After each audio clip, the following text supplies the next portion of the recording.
Rafael Gregório, o que acharam da entrevista do Diego Fernandes no Arquibancada Tricolor? Quer falar antes? Pode falar você. Cara, muita gente falou assim, não falou nada, não explicou como vai fazer para trazer investidor ou salvar o São Paulo. Assim, cara, fosse quem fosse, nem o Ciro Gomes, que tem explicação para tudo, numa hora e meia de entrevista vai explicar tudo que ele é capaz de fazer, o que ele vai fazer. O cara deu lá as ideias iniciais dele, me parece um cara que é muito bem relacionado e que confia que pode trazer São Paulinos ilustres para ajudar o São Paulo, mas também com a condição de virar SAF, virar em outra circunstância, que me parece a parte mais difícil. Você não vai chegar do dia para a noite e transformar o clube em SAF. Então, só para dar um voto de... não é um voto de confiança, mas eu acho que eu preciso ser justo. Não sei. A entrevista do cara é pouco esclarecedora? Mas eu não sei que quem quer que fosse seria mais esclarecedora do que foi. Ele falou das ideias gerais dele. Eu imagino que em 1h30 o cara não ia dissecar tudo que ele pretende fazer. Esse é o meu ponto. E o segundo ponto é que a gente, e aí todos, eu digo todo mundo, torcedor, todo mundo, durante 5 anos ficou ouvindo o Casares falar platitude e tudo bem. E aceitou numa boa. Então, eu dou um voto de confiança para o cara, sei lá, se ele tem alguma salvação. Eu vi que o Casares, que falava tudo e todo mundo engolia durante 5 anos, não só não teve solução, como pelo contrário a gente viu que foi. Então esse é o meu ponto, mas quero ouvir o Arnaldo. Bom, assim, primeiro eu acho um baita mérito a entrevista, porque sim, aliás, parabéns. 1h30 foi o máximo que a gente ouviu ele até agora, né? Parabéns aos caras da arquibancada, o Gabriel Sá, sobretudo, que alinhavou a entrevista. E o que eu ouvi na entrevista, eu tinha ouvido dele em outros lugares e também de quem conversou com ele, os conselheiros que falaram com ele naquele momento e tal. Então, de fato, não parece que ele tem um projeto, né? Ele tem intenções e tudo mais. A questão, Tironi, eu entendo o seu último ponto, o voto de confiança. A questão assim, quem é o Diego? Sim, não sabemos. Não, assim, quem é o Diego para fazer alguma coisa? Ele não é presidente do São Paulo como Casares, ele não é conselheiro do São Paulo, sim. Ele não é sócio do São Paulo, sim. Ele não tem um projeto para o São Paulo, ele tem uma intenção, né? Então, para mim é um pouco vazio, não me dá a perspectiva. Por exemplo, eu acho diferente o que está acontecendo no Corinthians e está sendo rechaçado, né? Um grupo de pessoas, Safiel, tem um projeto, uma ideia, sim, um conceito para amealhar investidores. Não é isso que o Diego Fernandes traz, né? Até agora, né? Sim. Então, as constatações dele, acho que são as nossas também. Que esse modelo associativo está condenado, que o clube precisa, nenhum investidor se interessa para um clube nessas condições, sabemos. Sim. Agora, assim, ele também não é o cara que é o provedor, que vai chegar com uma oferta para comprar o São Paulo, por exemplo, né? Sim. Então, eu ainda vejo com... Vamos tentar falar com ele também. Aliás, outra pergunta aqui, Alexandre, já convidaram o Diego Fernandes para o Tricolaço? Sim. O Diego Fernandes ia viajar agora, depois do Arquibancada Tricolor, para fora do país, vai voltar depois do Carnaval. Eu estou falando com ele bastante, assim, bastante não, mas frequentemente, para ajeitar aí uma ida dele ao Tricolaço. Ele já topou, é uma questão dele, é agenda agora. E acho que é importante ele falar, porque é isso que exatamente todo mundo quer, que ele apareça e fale quais são as ideias dele, com mais profundidade, em mais lugares, em outros lugares, que ele apareça cada vez mais para explicar o que ele pretende com o São Paulo. Então sim, ele está convidado já para o Tricolaço, já topou, falta só a gente ajeitar a data aí, porque ele não está no Brasil. Marcos Silva, o que fazer quando não tivermos Marcos Antônio e Danielzinho? Pois sem eles o time não produz. Pois é. Essa é a grande Pedro Ferreira, vamos ver, vou botar o cara para jogar. Não sei se ele vai resolver a vida, mas então, tem que ir testando. Eu acho que o Pedro Ferreira pode fazer um pouco, guardando as proporções, a do Marcos Antônio. A do Danielzinho já é mais difícil. Danielzinho seria Alisson, mas as pessoas não querem mais o Alisson, né? Exato. Os volantes, segundo os volantes da base, que poderiam substituir o Danielzinho, o Hugo está fazendo um trabalho de fortalecimento, de reequilíbrio muscular depois da cirurgia no joelho. Ele não voltou treinando bem, já faz mais de um ano que ele fez a cirurgia no joelho. Quem? Que era o Hugo. Né? E o Jorginho, que subiu agora, que também joga na posição do Danielzinho, jogou uma boa Copa São Paulo, foi contratado em definitivo pelo São Paulo, mas é muito jovem, está lá treinando com os profissionais. Então hoje, nesse setor, o São Paulo não tem reposição. Se ele quiser colocar um primeiro volante, o Pablo, que não vem bem, ou até o Luan, que está voltando, é uma coisa. Mas esse primeiro volante, ele descaracteriza o tipo de jogo do Bobadilha, do Danielzinho e do Marcos Antônio. Mudaria o jeito de jogar. Então é um setor em que esses três eles dão uma cara pro time que é muito difícil ser replicada quando um deles... São Paulo aqui, ó, 1 milhão pelo negócio do Vasco com a Udinese, 3 milhões de dólares do Rodriguinho, somando aí 15,80 milhões de reais, são 2,5 à vista mais 500 depois, isso fora os bônus, tá? Isso é garantido. E temos também o valor do Cauã Batistella, 460 mil, e temos também o valor do Lucão, 50 mil reais, que foi a ida dele do América Mineiro para a China num time aqui que é impronunciável, não vou nem tentar fazer isso aqui. Então, no total, o São Paulo até esse momento arrecadou 16,31 milhões de reais neste ano. Quanto o São Paulo precisa vender nesse ano, Zanqueta? 180 milhões de reais.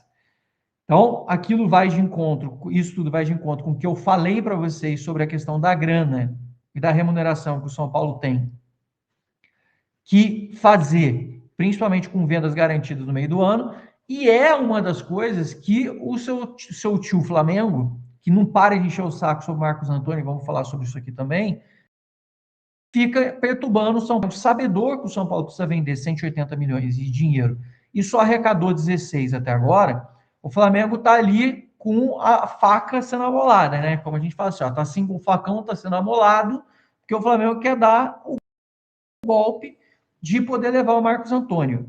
Até por isso, o Flamengo está em moeda da preferência, que eu sei que está todo mundo pedindo e perguntando. Zanqueta, que porra é essa da preferência? Por que o Flamengo quer preferência se a gente não vai negociar o jogador, se a gente está dizendo que não vai negociar o cara? Pois bem, o que o Flamengo quer? O Flamengo não quer que vire leilão no meio do ano. O Flamengo quer que o São Paulo dê preferência para ele do seguinte, tá? São Paulo, você vai vender o Marcos Antônio no meio do ano? Em vez de chegar, de repente, sei lá, vou chutar qualquer merda aqui. O CSKA da Rússia, o Skol, o Olympiacos da Grécia querendo levar o Marcos Antônio. O Flamengo fala assim, ó, eu tenho a preferência de levar o jogador. Então, se o Olympiacos oferecesse 23 milhões de euros, eu dou 23 milhões de euros para você e equiparo a proposta e levo. Eu não preciso ficar fazendo tanto leilão. Eita, me atropelei aqui com fone. Então, essa é a preferência do Flamengo. Aí muita gente chegou assim para mim e falou assim, mas Zanqueta, por que o Flamengo quer a preferência e o São Paulo já disse que não quer vender?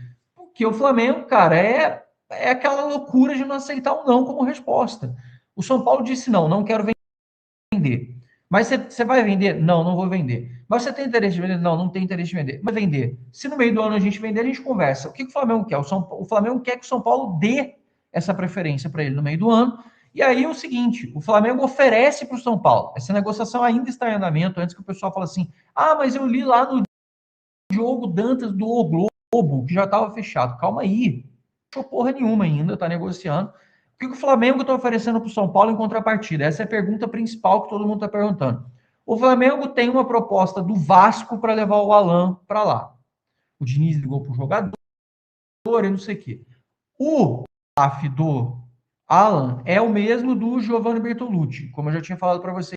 O Alan tem interesse em jogar no São Paulo, porque sabe que o São Paulo é um time que privilegia o meio de campo. E jogar no rival do Flamengo, no Rio de Janeiro, para o Alan pode ser meio assim, meio esquisito, e o Flamengo também não gosta tanto dessa hipótese de colocar, e o cara tá escanteado. Então o que o Flamengo quer? O Flamengo quer ceder o Alan para o São Paulo. Aí o São Paulo reclamou que o salário é muito alto, o Flamengo, beleza, eu ajudo você a pagar, em compensação a preferência do Marcos Antônio é minha se você vender. Então essa é a proposta do Flamengo de contrapartida do Alan. Então esse assunto do Alan, que você fala assim, esse assunto do Marcos Antônio morreu, agora não vai mais rolar isso. Ele volta. Ah, o Alan agora não vem mais para São Paulo, porque o São Paulo já acha ele caro e não vai ter mais. Aí o assunto volta.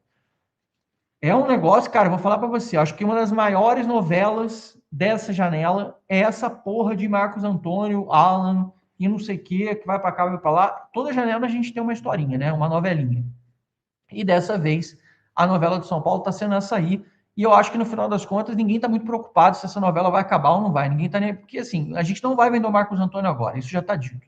A questão é que o Flamengo está querendo empurrar o Alan em troca dessa preferência aí para poder fazer isso. O Gabriel está perguntando: o jogador quer ir para onde? O jogador para São Paulo, mas o São Paulo não quer contratar por causa do dinheiro, ele custa caro. Aí o Flamengo, não, ajuda você a pagar. Assim, parece uma coisa de maluco, sabe? E porque para o Flamengo é melhor ele ver ele no São Paulo e ganhar alguma coisa em troca do que ceder ele para o Vasco e dar ele para o rival e vai que ele estoura no Vasco, né? Então é aquelas histórias todas. O São Paulo tem a seguinte situação. O Santos quer e consultou o Alisson. Só que o São Paulo já viveu uma história merda com o Corinthians. E o São Paulo não está afim de viver outra história merda com o Santos referente ao Alisson, porque já queimou o jogador, o cara já ficou sem, já deu uma história ruim, etc. Então o São Paulo está receoso de abrir esse tipo de troca e fala com o Santos sobre isso. O que o staff do Alisson está vendo? De repente é melhor sair do Brasil mesmo, faz lá um contrato e consegue mandar ele para a MLS. Tá? Isso foi o que eu ouvi, que parece que o staff dele está trabalhando uma possível proposta do Alisson na MLS.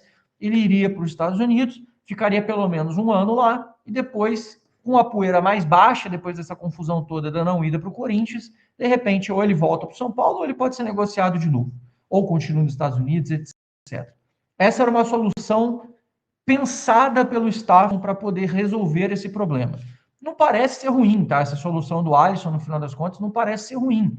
Se o São Paulo ainda recebesse uma grana, seria incrível, muito melhor do que esse dele para o Corinthians, que é rival. A questão é, será que vai rolar dinheiro na ida do Alisson para a MLS? Se rolar mesmo a ida dele para a MLS, será que vai de novo começar uma negociação de saída e a coisa não anda? Sim, acho que o Santos tem jogadores com possibilidade, de repente, de você fazer um bem bolado. O pessoal outro dia comentou assim, que de repente a gente traz o João Schmidt em troca do Alisson. Neste caso específico, o João Schmidt seja um jogador para jogar mais no São Paulo, tá? Mas neste caso específico, já que a situação do Alisson está realmente muito ruim, eu acho que se tivesse que dar oportunidade, tinha que dar oportunidade para o Matheus Ferreira, para o Journey, etc. Nem para Alan, porra de Alan nenhuma. Mas, enfim, estou falando aqui se fosse possível acontecer, de ter algum tipo de negócio. O João Schmidt é uma cria de Cotia também, e podia ser alguma adição no final das contas. Aí vai muito do Crespo, do que o Crespo quer. Eu, particularmente, não vejo com bons olhos. Muita gente falou, estou só falando aqui sobre essas coisas. O Eduardo está falando, o bom tempo é bom jogador. Não sei o que o Santos ofereceria, não sei nem coisa com o Santos, exatamente pelo que já passamos, porque já tomamos no rabo, essa que é a grande verdade, com essa discussão de Corinthians vai levar ele, o cara se queimou, ficou sem jogar, o Crespo já escanteou ele, botou até o Luan na frente, e o Crespo já deu a dica, falou, o Alisson tá lá para trás na fila, ou seja, a gente paga 600 pau pro cara, tá lá escanteado, não tá jogando, no final das contas, quem se fudeu fomos nós, essa que é a grande verdade. Então, essa é a situação do Alisson, que de alguma forma está vinculada do Alan, que de alguma forma está vinculada do Marcos Antônio, que de alguma forma está vinculada a tudo, e a gente não sai desse lugar, a gente está circulando e andando em círculo nessa bagunça. Você vê que loucura que é um dia de janela quando começa a misturar um assunto em cima do outro, e aí quando você vai tomar a decisão, é um quebra-cabeça, né? É uma negociação, a possibilidade dele ir para o Santos, né? Ele sair de São Paulo e ir para o Santos. Eu já dei minha opinião aqui algumas vezes, acho que não tem mais clima para ele jogar no São Paulo depois de toda essa negociação. O Chacon tem uma visão um pouco diferente, todas as visões são respeitáveis em relação a esse tema, mas queria que você falasse um pouco do que você acha dessa história toda e também dessa informação que vocês trouxeram lá na TNT, da possibilidade dele fechar com o Santos. Cara, a gente falou sobre isso por cima na semana passada, né, quando tinha melado o Corinthians. Eu concordo que não tem mais clima pro Alisson, assim, ver ele treinando normal ali, com os jogadores e tal, me causa até uma certa preocupação de como seria a reação do torcedor ou será a reação do torcedor quando ele voltar, quem sabe, um dia a vestir a camisa do São Paulo, sendo anunciado no telão, sendo anunciado não, né, mas sendo chamado ali do banco de reservas para entrar. Então eu tenho essa preocupação com ele e acho também que acaba não tendo mais clima, né? Como eu falei na semana passada, não acho que... É também por ele ter negociado com o Corinthians, mas principalmente pelo presidente, e aí um erro do presidente e da comunicação de São Paulo naquele momento, onde o presidente fala abertamente que o Alisson não queria mais vestir a camisa do São Paulo, né? Acaba expondo demais o Alisson. A gente até viu algumas informações aí, não minha, né? De alguém aí, falando que ele ficou meio chateado e nada mais justo, né? Porque ele foi completamente jogado aos leões pelo presidente do São Paulo naquele momento. E nem culpa o presidente, né? Ele tava lá sozinho na copinha, não tinha ninguém com ele, não tinha assessoria, não tinha nada. Então, ele acaba sendo muito exposto naquele momento. E essa sonora do Maciz, eu acho que piorou a situação dele.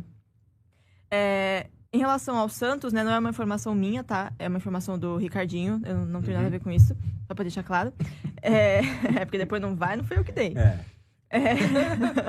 Mas bom que você trouxe esse complemento, porque eu, sinceramente, só vi a postagem lá. Não, foi o Ricardinho Martins que cobre o Santos lá na TNT. E aí...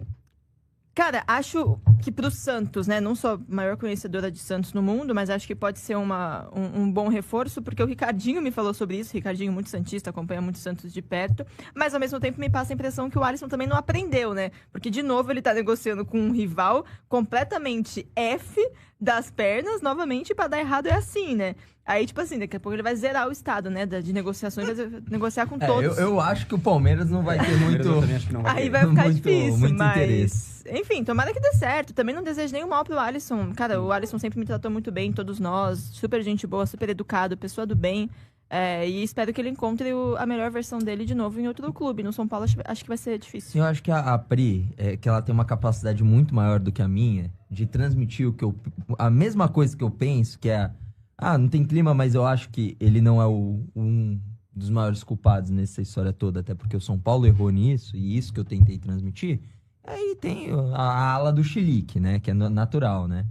E tá tudo certo, pode dar o chilique. Eu sei que o torcedor acaba sendo muito passional, mas olhando, ele não é o único culpado nisso tudo. São Paulo permitiu com que ele fosse pra lá, pro CT. Tem essa sonora, nem mencionei isso naquele debate mais acalorado. Essa sonora do Maciço que jogou o cara aos leões. Muito ruim. E o cara, querendo ou não, é profissional. Vai ter que morrer no São Paulo. Entendeu? Eu acho que tá tudo certo. Acho que são escolhas, né? São escolhas. Eu acho que ele...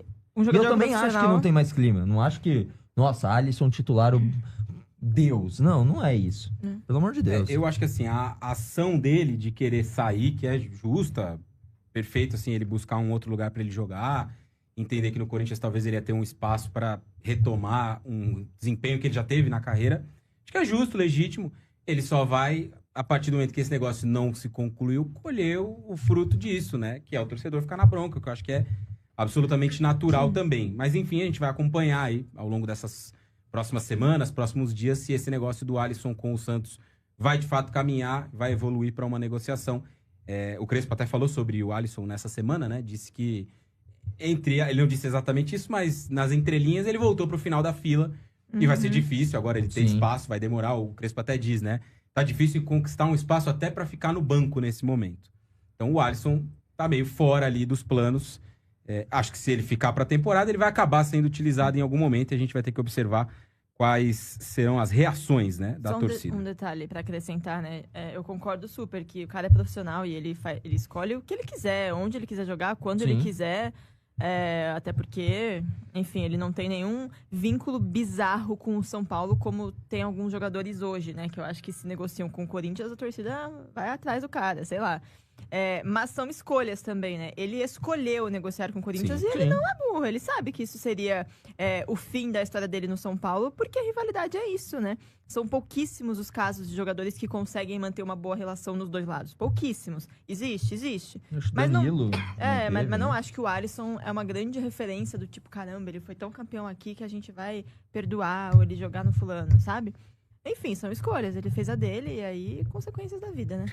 Exato, vai ter que arcar aí com as reações, né, em relação a este tópico, a este tema aí, o Alisson podendo sair do São Paulo, então, para vestir a camisa do Santos. Vamos ver se esse negócio evolui e se concretiza aí nas próximas semanas, né? Nicolas Pereira dos Santos, conhecido como Nico, assinou seu primeiro contrato profissional com São Paulo. O cria de Cotia tem 16 anos e atua como meia. O jogador que tem se destacado na base e já desponta como mais uma promessa do SPFC, Assinou um contrato até 2029 com uma multa rescisória de 60 milhões de euros para o exterior. O jovem e promissor talento já foi convocado para a seleção de base sub-16 em 2025 e vive a expectativa de disputar o sul-americano pela seleção. No São Paulo, defende o sub-17. O atleta chegou a entrar na mira de olheiros de equipes da Europa, como a Alemanha. Coutinho é visto há anos como um forte ativo no mercado. Com isso, o São Paulo tem tomado cuidado para profissionalizar contratos de promessas para não perder atletas e, em vendas futuras, conseguir uma valorização maior. E a direção do tricolor foi surpreendida nas últimas horas, pois foi notificado que o Internacional de Porto Alegre tem negociações avançadas para contratar uma das crias de Coutinho. O clube observa situações e movimentações no mercado da bola ao redor do mundo. O Internacional realiza movimentos para contratar uma cria de Coutinho.